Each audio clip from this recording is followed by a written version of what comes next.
Welcome. I'm Dr. Vail Garvin, President and CEO of the Central Bucks Chamber of Commerce. We're here today for another chapter of Chamber Chat on the Street. And we are here today with two wonderful companies. We have Mark Frank, who owns this beautiful, beautiful place in Bucks County called the Inn at Barley Sheaf. We've known each other a long time, haven't we? Yes, we have. And then we have the Blue Moon organic friends, Jim and Ashley. So what I wanted to talk about, I'm fascinated with the interconnectivity of these two companies, and their philosophies match so perfectly. And actually, you all really resemble Bucks County, of who we are here in Bucks County. So Mark, talk to us about this gorgeous place. I stayed here one time for a weekend with my husband. We live 7 miles down the street. Right. And I felt like we were in an oasis, an organic oasis. Right. Thanks, Vail. My wife and I purchased the inn about 7 years ago as a retirement project. And wanting to take a property, I know that does sound fun. It does. So we wanted to have a property and a place that people could celebrate, enjoy wonderful food, and just have a wonderful, relaxing experience. So on the restaurant side, we've tried to find partners to work with who are creating great food and great sort of ingredients for our chefs to take and to basically turn into a wonderful dining experience here. Well, that's awesome, because with Blue Moon, how far away are you? 7 miles, something like that? No, much closer, actually. Is that right? It's probably maybe 2 miles as the crow flies. Oh my gosh, that's awesome. Jim, tell us about your wonderful organic farm. Well, we... Certified organic farm, I've Yes. just learned. Yes, we are certified. We've started now, I think we're in our 29th year. I actually have to check with my wife. Congratulations. When you got that many years under your belt, you start losing touch. But I think it's been about 28, 29 years we've been doing this. We started when we had 2 nickels to rub together. I drove my beat up old Volvo up to New York City to visit with a few chefs.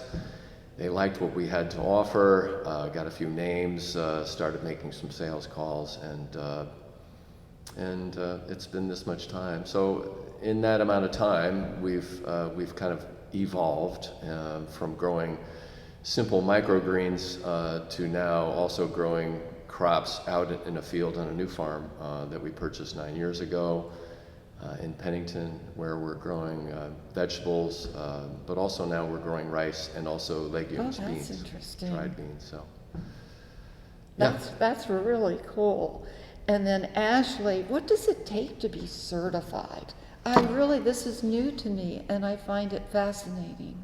A lot of record keeping. I know you went to Penn State and majored in finance, so you're good at that. You know, I've had a part of a role in collecting the paperwork and organizing, but I think that the bulk of the work is really in the ongoing record keeping throughout the season.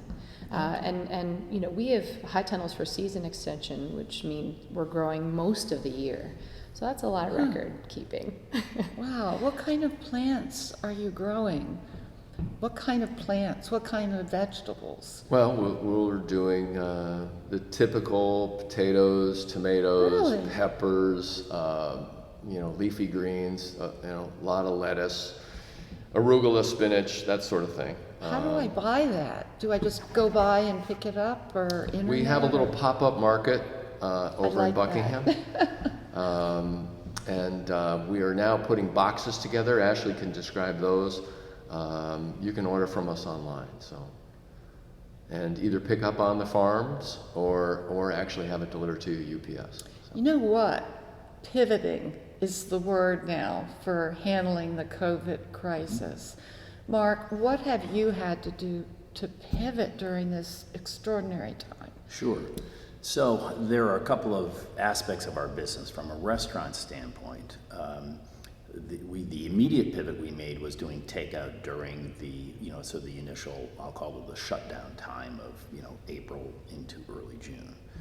We then, the restaurants then received permission to do outdoor dining starting in June. So we, on the day it was available, we started outside. Now we're fortunate that we have a pretty nice property that we can move pretty seamlessly to the outdoors to. So we secured tenting and did all the social distancing and all the appropriate guidelines. So we began dining outside in early June and continue through today. I mean, we're going to go as long as possible Outside. and then look at indoor and closed, I'll call it closed outdoor thing. So Like this. yeah, so from a restaurant standpoint, we've pivoted immediately. We also handle a number of events. So events have either stayed inside on a much smaller scale, or we have done things outside, either al fresco or under tents, to provide as much, safety and comfort for folks as possible. What are the current rules? I'm always calling you to find out what are the rules now the governor's. So from a restaurant standpoint, and by the way, I will put in a plug for the county board of health, who've been incredibly helpful. great? Wonderful Yes. partners in trying to understand sort of the changing rules and regulations and how to best work with them, to be successful. Dr. Damsker's been wonderful to talk to. Yeah, We did a chamber chat with him. Oh, good. He and his staff, again, have been tremendous. Current rules are, from a restaurant standpoint, today, you can have 50% capacity, or you can utilize 50% of your indoor capacity for indoor dining, as long as you maintain social distancing, masks, and the like. Outdoor, you can continue as long as you would like, as long as you're comfortable. Obviously, we're heading into some colder season, so it's a little more complicated. An event can be indoors up to a 20% capacity, or outdoors up to still, I think it's 250 people in an open air environment. Does the tent qualify as open air? It does, as long as the tent sides, or at least some are open. Got it. There's Okay. regulations I was wondering around. about Yeah, that. so you need to have at least two sides of the tent open to be considered outdoors. Otherwise, if you enclose the tent, it goes by the indoor rules, as I understand it. Wow, I bet a lot of brides have been upset during this time. It's a trying time because it's hard. People have planned sometimes multiple years for this, for this wondrous day, and we've been working with them either to postpone, to do maybe an outdoor event, or to look at variations of how they wanted to celebrate. So we've had wonderful couples and families that have been incredibly flexible and understand that this is nobody's fault. I mean, it is It's here. circumstances, and we have to figure it out. So they've been wonderful partners in trying to figure it out, and thus far, people have been doing well. That's great. Congratulations Thank to you. And it's a joy to work with you Thank you along very this much. path. Vice versa. Thank you. I just, Jim, how have you and Ashley pivoted during this time with your business? Are people, I would think they'd be more likely to go on, and I love your boxes. So tell our business community about your boxes. Ash? And whose idea was it? Well, I like them. it's interesting. We've almost come full circle with the idea, if only because when we started as a CSA, which means Community Supported Agriculture. And so we had 10 members when we started. I think that sounds about right? 10. And I remember, very small boxes in which we would place produce. And so there was a weekly pickup. The CSA model is such that the CSE share subscribers pay upfront so that the farmer receives their fee at the beginning of the season and supports them through the remainder of the season. Produce boxes came about during the time of COVID.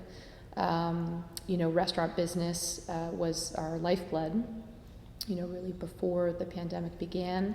And so pivoting for us has meant offering a new product to a new set of customers, those shopping Like at me. home and cooking at home more often. Right. Yeah. I like them. They're really neat. And tell the business community about edible flowers. I'm focused on that. I love your edible flowers. Edible flowers are beautiful and versatile. They've come in and out of favor over the 29 years we've been growing. And restaurants set the trends, for those things as well. And so they're very fun. You can use them in cocktails, on desserts, wedding cakes. I'm sure Mark's seen a lot of those. But they're very fun to use, and they are something that we grow and now offer to the public as well. We started growing them year round in our greenhouses. That's really, really neat. And I know I was talking earlier that you enjoy sales. Help those out there. What's a trick? What's one of your driving forces when you're calling on Mark? I know that's an unusual question, but you're good at it. Well, I think to really ask the questions and maybe not not go right into the explanation of what we do so much, but really ask questions and listen to what the restaurant or chef is looking to do. What is their cuisine? How often do they change their menu? That's a very specific, understanding of, Your business. of how we work, right? Yeah. Especially when it comes to restaurants. But, in the seasonality of the menu as well. And in particular for chefs, they're such busy people. So just, saying hello a lot. I can see you enjoy it. Oh, and it's that's wonderful. wonderful. And the one thing I'm taking away from this is listening to the customer. And that, I guess we all should do more of. What do you think? Well, one of, I think Ashley's being pretty modest. I mean, I think a lot of it, there's skill, but in having a wonderful product and being innovative and looking at new and different things to add to their repertoire has been great for us. A great chef sort of takes the great ingredients and sort of figures it out. Some people sort of have a mind of here's exactly what I'm going to do and here's what I need. I think some of the great chefs are wonderful at saying what's really wonderful around me and how do I use that to complement the things that I'm doing. And I think having a great partner came right around the corner, which is incredibly awesome, right? We can go over and see things and pick things up, and it's easy. But the main part is the quality of what comes from the farms is incredible, and our customers love it. So I know some people buy direct, and then we obviously are a throughput to another sort of group of customers. So, but it starts a lot with great products, which they have. Do you know what I love? The feel of connectivity here. Before we close, Jim, is there anything that you might want to say to the business community about your beautiful acreage and what you do there and what you grow there? How did you come up with the name of it? Blue Moon. That was my sister-in-law, so we were struggling to come up with a name, and she came up with Blue Moon Acres. Like once in a blue moon, something this good comes only but once in a blue moon. Got it. And so, isn't that neat? So, well, I'll say this with regard to that question. My particular interest is in nutrition. And as Dan Barber probably would say, I don't think he has said this, but this is his line of thinking is, nutritious means delicious. The more nutrition you have in your vegetable, in your whatever that you're producing, the more delicious it is and more flavorful. So for dealing with a very high-end chef, in offering a product that really has great flavor, it's going to be of interest to him. But also on top of that, in growing a food that is more nutritious, it means that you really have to take care of the ecology. You have to take care of your soil. You can't beat it up. You have to regenerate it. And that's what we're attempting to do on the farm by reintroducing. We're actually re-inoculating our fields with microbiology that we're gathering using our rice. We put it into different places. It gathers the microbiology from that place. We then use that as an inoculant in our fields. How fascinating. In addition, we do two other aspects of composting. one developed by David Johnson down at the University of New Mexico, where he's created a bioreactor, creates a very special fungal compost, which again you put in the furrows when you're seeding or transplanting your plants. And it's a way of really quickly bringing about the type of soil structure that you're looking for. Also, all of the microbes solubilize the nutrients and feed the plants. It feeds the plants through photosynthesis, take their extra sugars, carbohydrates, and proteins, and feed the microbes. So it's a synergy. How fascinating. So way back when, we thought we could feed our plants with NP and K. What's and NP and K? Nitrogen, potassium, phosphorus. Got it. And we could handle all our plants' needs. And we've come to learn that that didn't work very well. Okay. And so this is happening on a very grassroots level. Literally. And actually it gives me a lot of hope. You can have a very large farm, and using this technology, you can actually bring your soil health back. So That is wonderful. And that's a great way to end this chamber chat. The interconnectivity here. And the other thing I'm taking away is the joy that each of you have for what you do. Retirement. Right. Thank you for coming today, Ashley. Thank you. And thank you, Jim. And thank you, Mark. This is the end of this chapter of Chamber Chat on the Street. Have a good day.